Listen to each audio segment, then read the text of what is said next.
నన్ను చూడకుండా ఉండలేనని వాడు పెట్టి సర్దుకుంటున్న దగ్గర నుంచి పొంగిపోతూ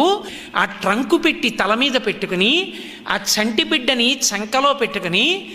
ఆఖరికి రూమ్ తీసుకోవడం కూడా చేతకాక రోడ్ల మీద పడుకుని చెట్ల కింద నిద్రపోయి ఉచిత దర్శనంలో 23 గంటలు నించుని